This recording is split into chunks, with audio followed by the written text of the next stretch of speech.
ஐயனார் துணை சீரியல் இன்னைக்கான எபிசோடில் சேரன் கிட்ட வந்து பாண்டியன் பல்லவன் 2 பேருமே சொல்லுவாங்க, நீ எதுக்குன்னா அவங்களோட விஷயத்தெல்லாம் அவர்கிட்ட போய் சொல்கிற, அண்ணி பாவம் இல்லை அப்படின்னு சொல்லிட்டு, நான் இவ்வளோ பெரிய பிரச்சனை வரணும்னு நினைக்கலடா, நான் தெரியாமல் சொல்லிட்டேன்டா அப்படின்னு சொல்லிட்டு நிலா கிட்ட போய் கதவை தட்டுவாங்க. ஆனால் நிலா வந்து கதவை திறக்க மாட்டாங்க.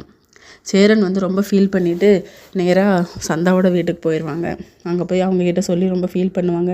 நிலா வந்து என்னை எதுக்கு யாரையுமே பேச விடாது, ஆனால் அவள் என்னை பேசுகிறா, சோழன் வந்து என்னை அடிக்க வரான், ஆனால் நிலா எதுவுமே சொல்லலை, ரூம்புக்குள்ளே போயிட்டா, எனக்கு ரொம்ப கஷ்டமாக இருக்குது, எல்லாருமே என்னை வெறுத்துட்டாங்க அப்படின்னு சொல்லிட்டு சந்தாவோட தோளில் சாஞ்சு ரொம்ப ஃபீல் பண்ணி ஆளுவார். இன்னொரு பக்கம் சோழன் வந்து செம்ம டென்ஷனாக போவார். நேராக ராகவ் வீட்டுக்கு போய் அவனை வெளியே கூப்பிட்டு, ஏன்டா என் பொண்டாட்டியை நீ இவ்வளோ தொந்தரவு பண்ணுவியா அப்படின்னு சொல்லிட்டு அடிப்பார்.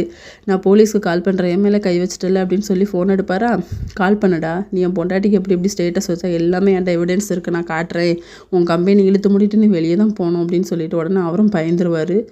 இந்த பாரு, நாளைக்கு ஆஃபீஸ் போகிறேன், இது எதுவுமே நடந்தாத மாதிரி காட்டிக்கிடணும் சரியா, இப்படி அடிலாம் பட்டிருக்கு, யார் என்னன்னு கேட்டால் பாத்ரூமில் வலிக்க விழுந்துட்டேன்னு சொல்லணும் அப்படின்னு சொல்லிட்டு போயிடுவார். வீட்டில் வந்து பல்லவனுக்கு வந்து ஒரு மாதிரியாக இருக்கும். கதவை தட்டுவார். நம்ம நிலாவும் கதவை திறப்பாங்க. அண்ணி நீங்கள் வாங்க, நீ என்கிட்டயா பேசுங்க நீ அப்படின்னு சொல்லிட்டு, நீ என்ன சின்ன பையனை உன் வேலையை போய் பாருடா அப்படின்னு சொல்லி அமுச்சு விட்ருவாங்க. அதுக்கப்புறம் சோழனும் போவார். நான் ராகவை நல்லா அடிச்சு விட்டுட்டேன் அப்படின்னு சொன்ன உடனே பிரச்சனை ஆகாதா அப்படின்னு சொல்லி கேட்கும்போது, அதெல்லாம் எந்த பிரச்சனையும் ஆகாது பாருங்கள், நாளைக்கு நீங்கள் ஆஃபீஸ் போவீங்க, அவன் உங்கள்கிட்ட வாய் திறக்க மாட்டான் அப்படின்னு சொல்லி, நீங்கள் பண்ணது ரொம்ப சரிதான், நல்லா ரத்தம் வர மாதிரி அடிச்சிங்களா, அவனுக்கு எவ்வளோ திமிரு, எவ்வளோ பேசிட்டேன் தெரியுமா என்கிட்ட அப்படின்னு சொல்லிட்டு ரிலாக்ஸ் ஆகுறாங்க. சோழன் மனசுக்குள்ளே நினைக்கிறாரு, நல்ல வேலை இவ்வளோ எப்படியாவது சமாதானப்படுத்திட்டோம் அப்படின்னு சொல்லி. இதோட இன்னைக்கான எபிசோட் முடியுது.